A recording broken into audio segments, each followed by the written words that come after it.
Good Monday morning. Welcome to Monday. Welcome to Monday Minutes. Should be a fairly quiet week this week as we look toward the Memorial Day weekend, holiday weekend.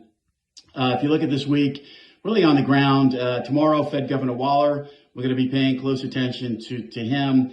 Now, in general, like the Fed speak has been very straightforward here. The Fed is firmly on hold. We could take all the fancy language and wording, but certainly on hold.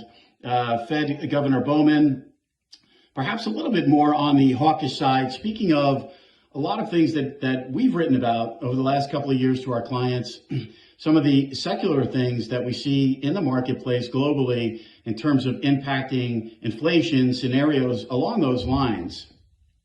But it's hard. You know, we posted to LinkedIn over the weekend a chart on 2-year notes and 2-year yields. I mean, it's very interesting. We don't really know right now is the answer.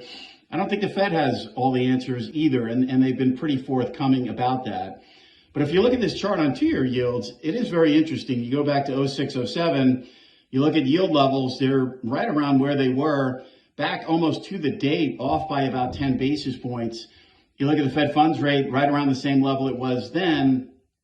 But if you look at the economy back then, if you look at the dynamics on the banking side, the issues that we had, the leverage, the deleveraging that needed to take place, you know, this is a different time and place. It's a different economy. And back then, the Fed was on hold for 15 months. This July, it'll be 1 year. 15 months takes us right into September. And lo and behold, that's where the market now has one full rate cut priced into that September meeting. So interesting dynamic here in markets. Overall, you know, we started this year with a certain sentiment. We've repriced. We've taken all these rate cuts out of the marketplace. The throwing a bone to the market, I think, is the easing of the balance sheet. And we probably don't talk enough about this balance sheet, which is still very large and is going to stay large moving forward with all the issuance that we're seeing coming out of the federal government. But the reality is risk assets have still done fairly well here. So there is something clearly going on beyond central bank policy right now, which has fueled risk assets, financial conditions, in our view, to the loosest and cheapest point that we've been in quite some time, even looking back to 2021. We see what's going on with meme stocks now here and so forth and so on. So it is reminiscent, but it is also, I think, a sign of caution here as well in terms of the Fed finding that neutral rate. Chair Powell saying this is really not about the long-term neutral rate right now. It's about policy, the here and now. The Fed thinks they are restrictive. But that restrictive nature, how the economy performs, higher rates in this pocket of time clearly showing us that the higher rate story, the normalization of rates, is not the boogeyman. So that's a process. This is going to be a process. If you annualize this inflation data in the first quarter and really what we're seeing in April, the numbers look pretty ugly. But if you look at where the inflation is coming from, if you look at the services side inflation, the buckets of where that's coming from, I mean, this is largely out of the control of central bank policy right now. So if I'm Fed Chair Powell and I'm the FOMC committee right now and I'm sitting there, there's really nothing to do. The Fed very, very infrequently is preemptive in terms of policy and getting in front of what they perceive to be a potential issue.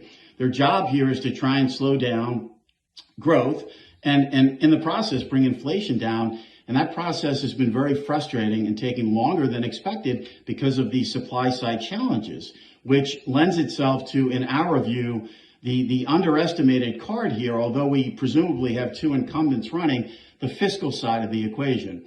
If you're going to stoke demand, you have to bring supply online. I mean, that's the fundamental formula of inflation. It hasn't changed. And that's been the challenge here over the last couple of years. We have spent so much money, so many of these programs, the money just doesn't come and go. It's still flowing. It is contributing to inflation. If you look at inflation here in the U.S. relative to our global peers, the one fact, the one differentiator is the fiscal spending that we've seen here in the United States. So it does put a lot of emphasis on this election. How it lines up between the White House and Congress is critical. And policy matters. Policy matters. Fiscal policy will matter going forward. If I'm here and I'm sitting here and I'm the Fed, I'm certainly taking a more cautious approach. It's not to say that we're not going to see a hiccup on the employment side. It gives them some sort of reason to bring rates down here in 2024. But that window is closing. And the closer we get to the election, unless it's an absolute necessity for the Fed to bring rates down, the path of least resistance will just be to sit here and stay on hold. On the ground this week, very little in terms of economic data. FOMC minutes, I'm going to bet against that. I think we have enough Fed speak here short term to take the place of the FOMC minutes, but we're always going to come through it like we always do. We've got the S&P PMIs. Markets will be paying attention to that. In terms of Treasury supply, we get the 20-year auction. Wishing everyone a great weekend ahead. Memorial Day weekend. Let's always keep in mind this weekend, the sole purpose of this weekend, despite the fact that we hope the sun is out and people are going to be going to barbecues and having a good time, the sole purpose of this weekend is to commemorate the men and women who made the ultimate sacrifice for the freedom that we all enjoy in this United States of America. Wishing everyone a great week ahead and a great weekend ahead. I'm Greg Faranello. I'm head of U.S. rates for Amerivet Securities.